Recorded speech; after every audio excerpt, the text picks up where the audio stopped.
Hi, I'm Jason Burke. I'm a health industry strategist and technologist focused on how data can be used in new, innovative ways to drive health transformation. My goal today is to convince you that there's a much larger opportunity for health innovation than what's commonly considered in clinical informatics, and I hope to give you some ideas around that. I'd like to start with a brief historical comparison.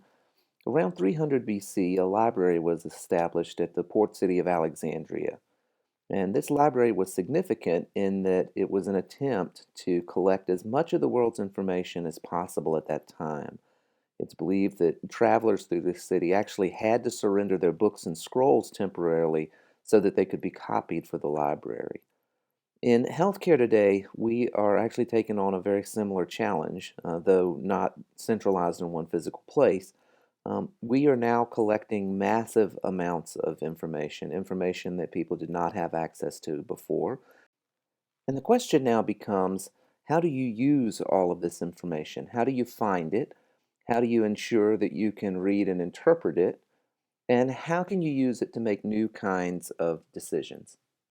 So, those are really the questions that fall into the domain of analytics.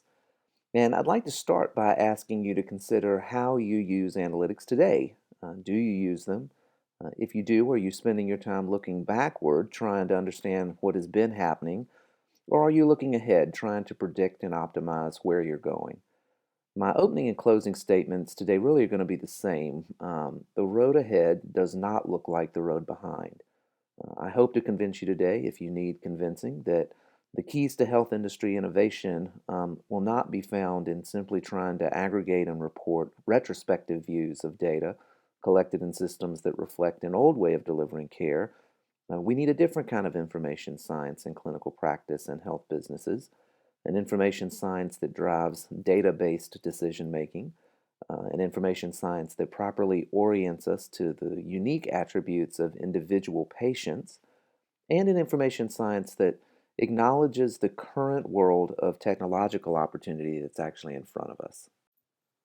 It's fairly simple to see some of the opportunity that's in that new information science, the richness and diversity of data available to us, the power of computing infrastructures, the reach of information technology for both practitioners and patients, even the new national dialogues on more value driven health delivery and business models, though sometimes controversial to be sure, all illustrate that we stand today at the precipice of incredibly new and powerful ways of improving human health. Yet, in the face of that tremendous opportunity, we also have to acknowledge some stark realities. We know diseases are complex and specific, but we can't and don't generally personalize care. We know it takes more than 10 years for clinical practices to transition from lab to bedside. We know physicians rely on gut and prior experiences with limited patient populations to make decisions on clinical practice. We know most provider organizations cannot articulate the actual costs of services. We know drug researchers don't generally reuse clinical trials data for subsequent product innovation. We know our research suffers from both publication and subject selection biases. And most important, we've known all of these things for quite some time. So I'd like to ask you to go on a little thought experiment with me. I'd like you to imagine that you and 49 other people, friends, enemies, and strangers, are spontaneously transported into a darkened and locked and sealed stadium. Each person is given one very small flashlight, a pin flashlight, and you're told that there's one exit hatch located somewhere hidden in the stadium. It's the only way out.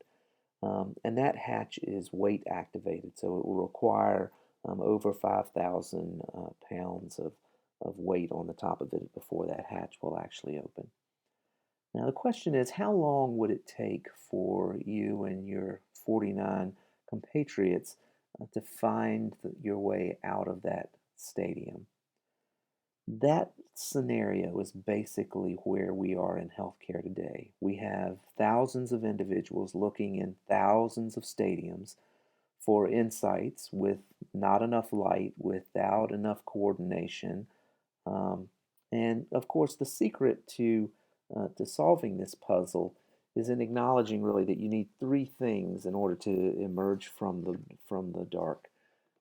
You need alignment around incentives and goals. So, in our thought experiment, of course, the alignment was fairly simple. Everyone wanted to be able to exit the stadium. You also need some kind of structural organization. So, in order to get out of the stadium in a timely manner, you need to establish search grids. You need to have some type of structural organization that allows a reasonable process to unfold for figuring out how to get out of there. And then, of course, in order to do that, you need shared data and insights. People need to be able to communicate where they have been, what they have found and seen, where they're going to be searching next. And it's these three things that I'm proposing should be the subject of our advanced analytical inquiry going forward.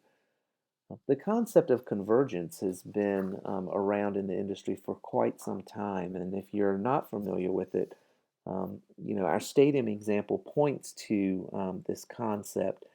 Simply put, no single market segment or institution can be successful in shifting to a new health model without shared data and insights from other market segments. So, a health plan cannot optimize treatment costs without understanding the clinical outcomes from providers. Providers obviously can't optimize care outcomes without richer insights into research.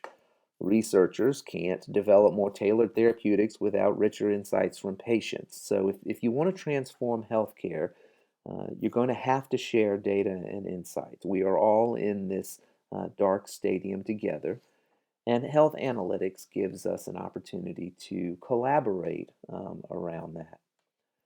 Now, when I talk of health analytics, I'm not talking about business intelligence, web reports, or policy and practice oriented informatics.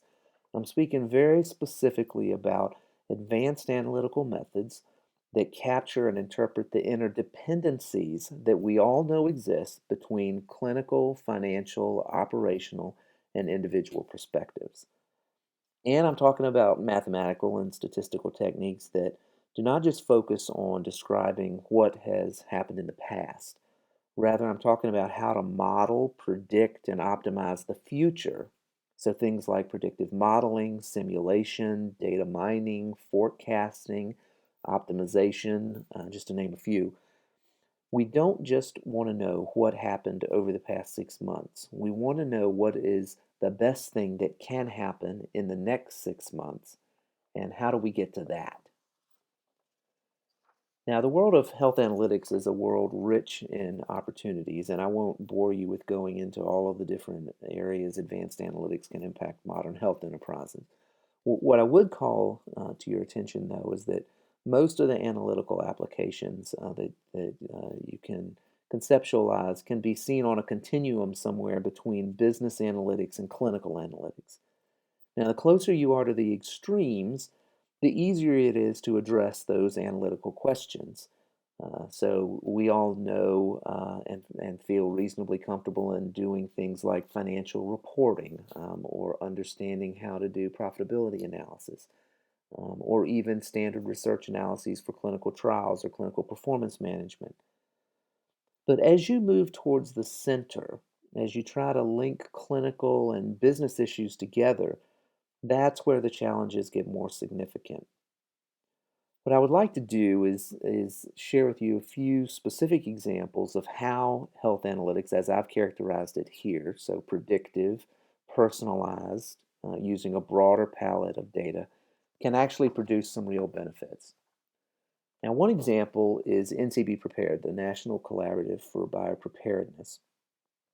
NCB Prepared is a multidisciplinary effort to explore how analytics applied to diverse data sources can simultaneously service the needs of public health officials, health providers, and stakeholders in national security. Through a public private partnership, NCB Prepared has shown that it's actually possible to detect and predict the propagation of epidemiological events.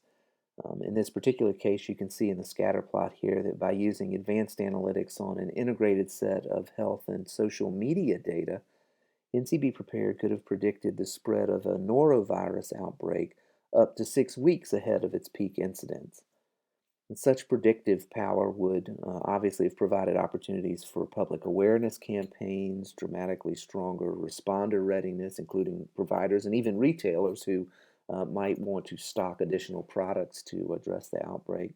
And of course, it provides enhanced situational awareness for crisis management as well. Now, there are many other examples of how advanced analytics can drive new health opportunities. I've just listed a few of my own research areas within the past year. To give you another example, the last item listed, health risk stratification, is sort of an interesting one. The question is it possible to predict an individual's health risk using non traditional sources of data, such as consumer data? One particular project showed that predictive modeling of more diversified data sets, such as consumer data, actually can produce predictive capabilities that exceed current industry benchmarks for assessing and predicting individualized health risks. You can probably immediately see how insurers and providers might use such modeling for patient engagement and disease management programs. Recently, I published a piece on Forbes.com that highlighted how employers might use such techniques as well in helping patients detect and actually prevent disease onset. So, all of these opportunities obviously make heavy use of data. We're talking a lot about data here, and there's certainly a lot of buzz in the media around big data, especially big data in healthcare. And I'm a strong believer in the opportunities in richer, more diverse, and non traditional sources of data being put into the service of health. But I would ask you to consider whether we really should be talking about or caring so much about big data per se. I think the focus should really be on big insights. And the reason I say that is that framing the situation from an insights perspective actually changes the dialogue for the better. There are lots of technical problems to solve in big data, but the insight issues are actually a lot more interesting, at least to me, and those issues actually impact the lives of patients. The technical questions lead you down a path of projects uh, with complex and sometimes expensive names, things like data warehouses, projects that we know can be important but often fail because they're disconnected from real business value. Now, the health insight issues, on the other hand, are very hard to disconnect from business value. Now, one of the things I feel is not getting enough attention right now is the growing number of measures and metrics in health institutions of all sizes. Uh, Organizations are being asked to collect and report an increasingly large number of these. I'm not suggesting that collecting and measuring quality, safety, and outcomes is not important. I actually think the exact opposite. I think it's very important. But I'm not sure that our current path is sustainable. I'd like you to imagine for a moment where our industry will likely be in a few years with more than 1,000 measures and metrics being sought on a regular basis within each institution. Assuming an institution could actually aggregate and report all of those measures on a timely and accurate basis, which is a very big assumption in my mind, let me ask you to consider the question of how do you know what is most important from an outcomes and a cost perspective? We know that there are significant differences between institutions, and there's no way that all of these measures are equally important to every institution. We know that performance management is critical to our success, but we also know from strategy management disciplines that tracking everything is not really moving the ball and understanding how to optimize outcomes and costs. As a matter of fact, it can dilute resources and attention away from the things that actually matter. So where are we going? A few years ago, a well-known writer for Wired, Chris Anderson, proposed that the world of big data and analytics calls into question the utility of the scientific method as a way of understanding our universe.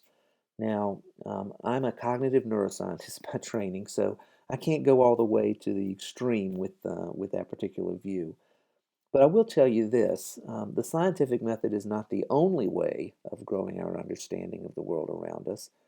It's certainly not the fastest way, and the controls that it mandates, while absolutely critical to a full understanding of the nature of the medical universe, those controls are not always necessary to get to decisions that are not only good enough, but may actually be better than the ones suggested by pure scientific research.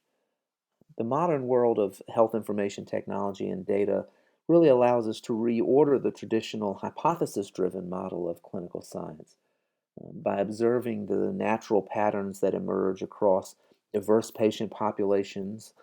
Theoretical frameworks can evolve from our analytical observations.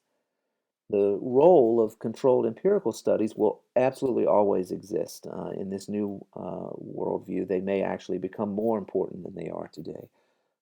But they do not necessarily sit on the critical path to influencing health outcomes.